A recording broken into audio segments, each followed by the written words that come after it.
Hi friends, hope you are well. Kant academy study with આરવીમાં આપનું સ્વાગત છે. મિત્રો, હમણાં જ ડિસેમ્બર મહિનામાં ગાંધીનગર દ્વારા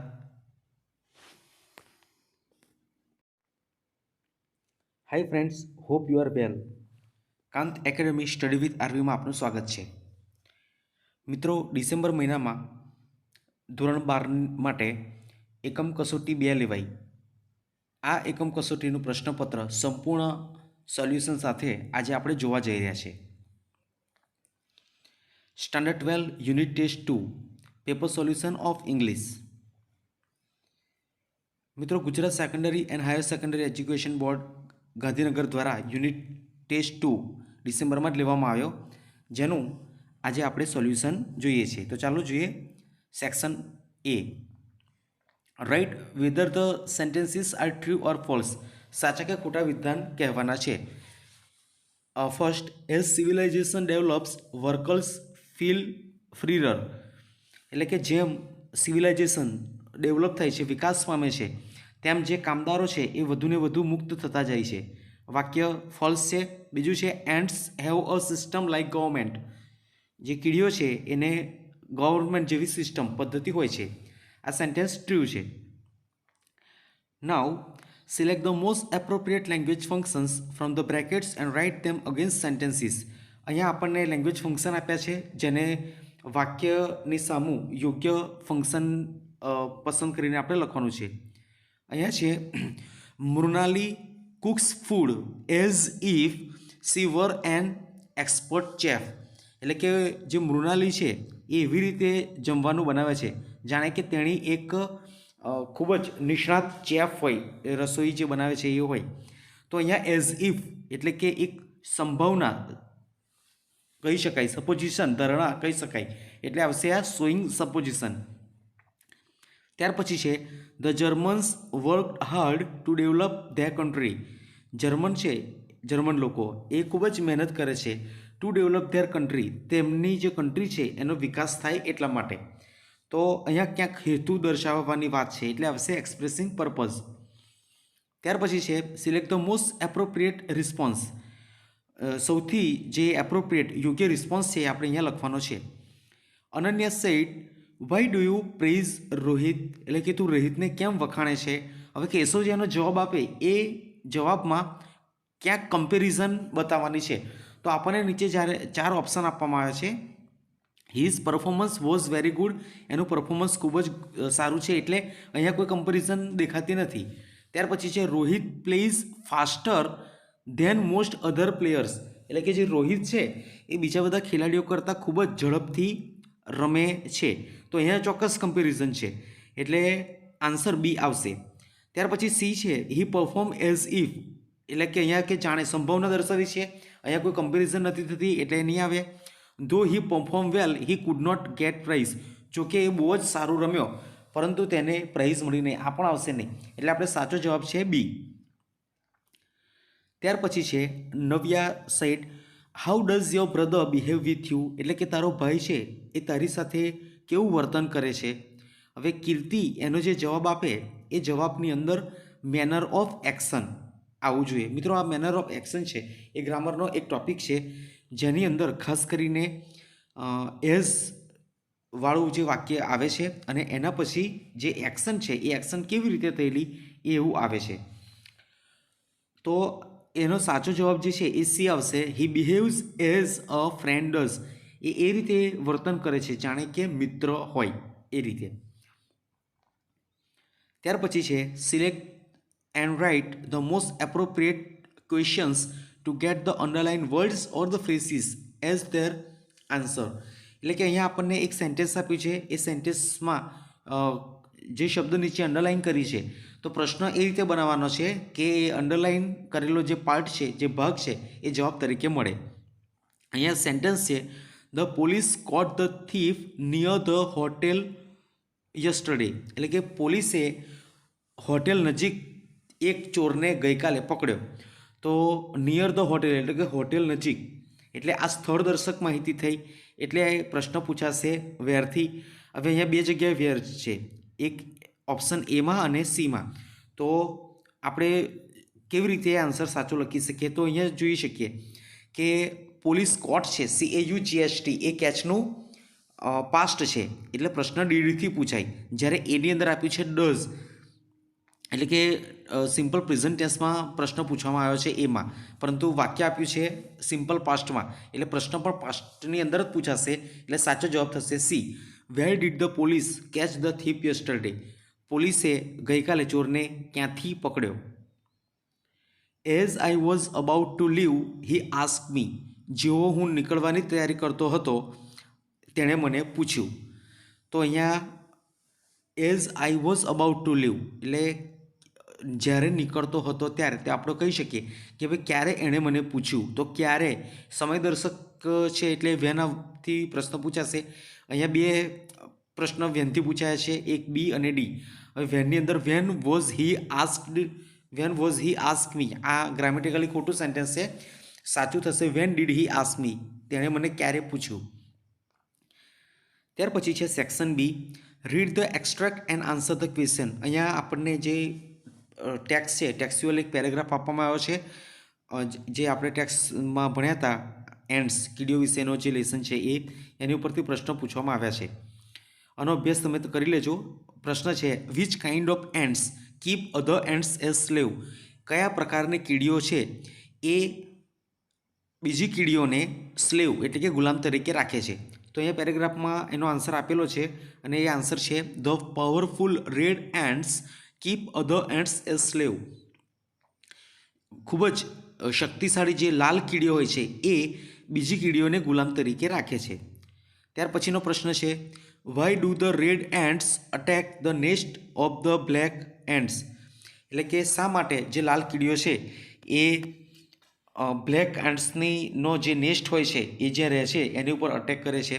તો એનો આન્સર છે when the red ants want slaves they ambush the nest of the black ants and abduct some of their eggs. એટલે કે જ્યારે લાલ કીડીઓને ગુલામની જરૂર પડે છે ત્યારે તે કાળી કીડીઓના નેસ્ટ ઉપર એમ્બુશ એટલે કે હુમલો કરે છે અને તેમના જે ઈંડા છે એને પચાવી પાડે છે. ત્યાર પછી બીજો એક પેરેગ્રાફ આપ્યો છે, તેના પ્રશ્નો આ રીતે છે two whom have the immemorial man followed blindly? એટલે કે જે આ ઇમેમોરિયલ મેન છે એ કોને બ્લાઇન્ડલી ફોલો કરે છે? So the immemorial man have followed with blind loyalty the strong man who had the power of money and of armies. એ એવા લોકોને ફોલો કરે છે જે સ્ટ્રોંગ હોય અને જેની પાસે ખાસ કરીને પૈસા અને આર્મી હોય, એને જે ઇમેમોરિયલ મેન છે એ ફોલો કરે છે. What does not make a free man out of a wage slave? એટલે કે ખાસ કરીને જે વેજ સ્લેવ છે એના ઉપરાંત કઈ વસ્તુ જે છે એ માણસને ફ્રી બનાવે છે, બનાવતી નથી. So the ballot does not make a free man out of wage slave. તો ખાસ કરીને જે બેલેટ છે એ માણસને આ રીતે ફ્રી બનાવતી નથી. ત્રીજો પેરેગ્રાફ આપ્યો છે, એનો પ્રશ્ન છે what kind of preparedness is expected for the workers? એટલે કયા પ્રકારની જે પ્રિપેર્ડનેસ છે, ખાસ કરીને તૈયારી કહી શકાય, એ વર્કર્સ માટે એક્સપેક્ટ રાખી શકાય છે? So the kind of preparedness the workers want is reorganization and reconstruction of their whole life. Why did Germans abolish the slums? જર્મને શા માટે જે સ્લમ છે, ઝૂંપડપટ્ટી છે, એને એબોલિશ એટલે કે નાબૂદ કરી? The Germans found out years ago that they could not raise good soldiers in the slums, so they abolished the slums. જર્મનને એવું લાગ્યું, જર્મન લોકોને, કે સ્લમની અંદરથી, ઝૂંપડપટ્ટી વિસ્તારની અંદરથી તેઓ સારા સોલ્જર્સને ઉત્પન્ન કરી શકતા નથી એવા વિસ્તારમાંથી, એટલે એ લોકોએ તેને એબોલિશ નાબૂદ કરવાનું નક્કી કર્યું, એવી ઝૂંપડપટ્ટીને નાબૂદ કરવાનું નક્કી કર્યું. Okay, than read the following stanza and answer the questions. અહીંયા એક સ્ટાન્ઝા આપી છે આપણને અને તેના ઉપરથી આપણે પ્રશ્નોના જવાબ આપવાના છે.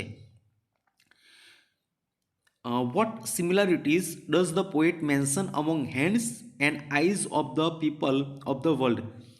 એટલે કે જે અહીંયા જે હેન્ડ્સ છે એન્ડ આઈઝ લોકોના હાથ અને જે આંખો છે, વિશ્વના જે લોકો છે એના હાથ અને આંખો, એની અંદર કઈ સામ્યતાઓ કવિએ દર્શાવી છે?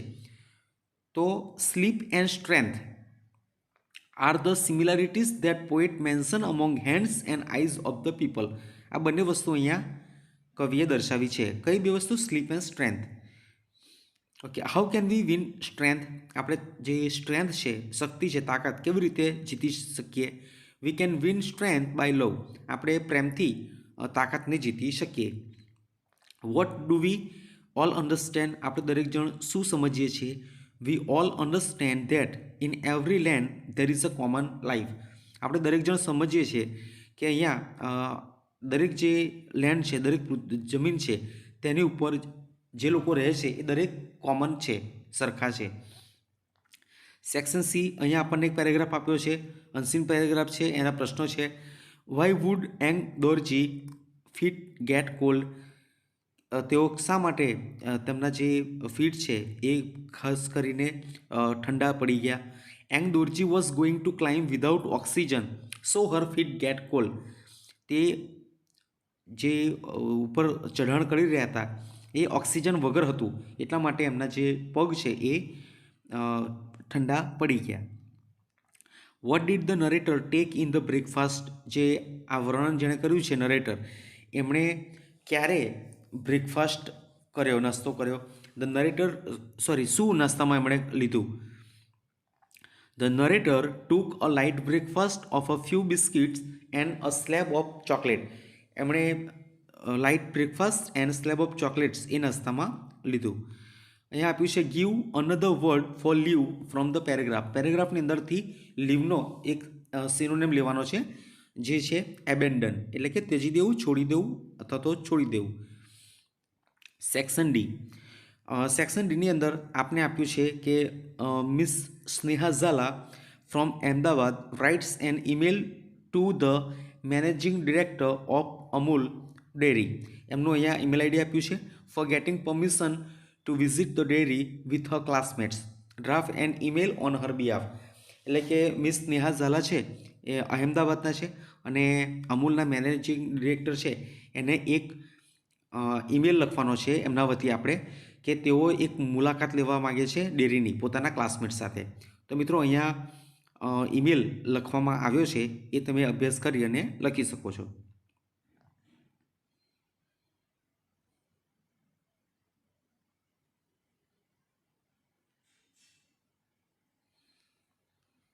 ઓકે, એના ઓરમાં છે prepare a report on the prize distribution function organize at your school. તમારી સ્કૂલની અંદર પ્રાઇઝ ડિસ્ટ્રીબ્યુશન એટલે કે ઇનામ વિતરણ રાખવામાં આવ્યું એના ઉપર એક અહેવાલ લખો. તો અહેવાલ પણ અહીંયા આપની માટે તૈયાર કરવામાં આવ્યો છે. આપ તેનો અભ્યાસ કરી અને લખી શકો છો.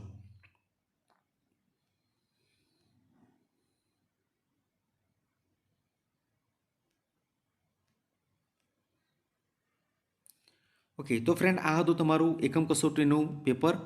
આશા રાખું છું કે તમને આ વિડીયો ગમ્યો હશે. સતત આનો અભ્યાસ કરજો. બોર્ડની એક્ઝામ માટે પણ આના જે પ્રશ્નો છે એ ખાસ મહત્ત્વના થઈ શકે છે. તો હવે પછી મળીશું બીજા વિડીયો સાથે. ત્યાં સુધી આપ સૌને જય હિન્દ, જય ભારત.